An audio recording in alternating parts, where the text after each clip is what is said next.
Alright, I'm going to change just a couple things here. That couple things is this 2 to a 1 and that 2 to a 1 right there. So I'm going to have these guys be negative 1, 1 and 1, 1. What we're really doing on this page is we're analyzing the inverse of the most simple quadratic on the world. So these points right here would be coming from the equation y equals x squared.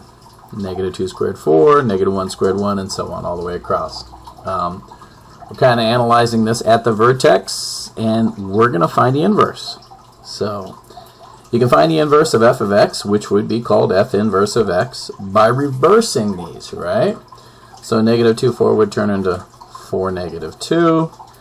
Negative 1, 1 would be 1, negative 1. The 0, 0 reverses into itself. So does the 1, 1. And the 2, 4 turns into 4, 2. That's just switching x's and y's to get these, which would come from the inverse function. Then it says, is this a function? Well, let's test this out. If it's a function, every input has its own output. And I can see right here that 4 has 2 outputs. The input of 4 has a negative 2 and a 2. In addition, the input of 1 has a negative 1 and 1. So we're just going to say no. If you want to write specifics, is because we have 2 inputs, both 4 and 1, that have 2 different outputs. All right. Is it necessary to restrict the domain? My goodness, yes. So we're going to have to restrict this domain. There's 2 ways to restrict it. So I could take my domain, all right, and I could say, hey, you know what? Let's take those x values and only go from here, right? Because then there's no repeats in my input. So I could say, hey, x could be greater than 0, or let's do another one. I could go from here to here, and there's no reputs, right? Negative, positive 4, positive, or sorry, that would be 4, 1, and 0. And so I could say x is less than 0. Alright, so I can restrict it both ways, either greater than or less than.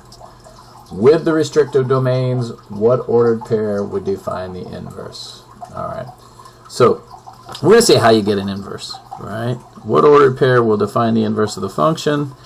So when you restrict domains, all right, the domain was restricted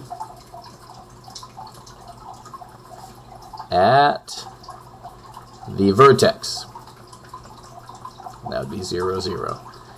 It's that point in which it would no longer be a many-to-one function. Now let's just talk about that. I can find and graph the inverse of a simple quadratic function. So this is our goal right here. We're going to do this one, and then we're going to practice on the back. All right. The function f equals x squared is a many-to-one function. Let's talk about why, because I'm passing the horizontal line test. Remember, the vertical line test tells us if we're a function at all. The horizontal line test says if we're a many-to-one. And obviously, if I'm switching my x and y's, I have to be a one-to-one function. Right? So its domain must be restricted in order to find the inverse. It looks like from this vertex I can restrict to the right, or I can restrict to the left. So if I restrict to the right, that means all my x's are greater than 0. We take all those points, 0, 0, right? 1, 1 switches to 1, 1.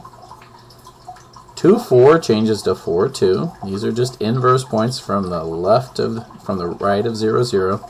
And 3, 9 is 9, 3.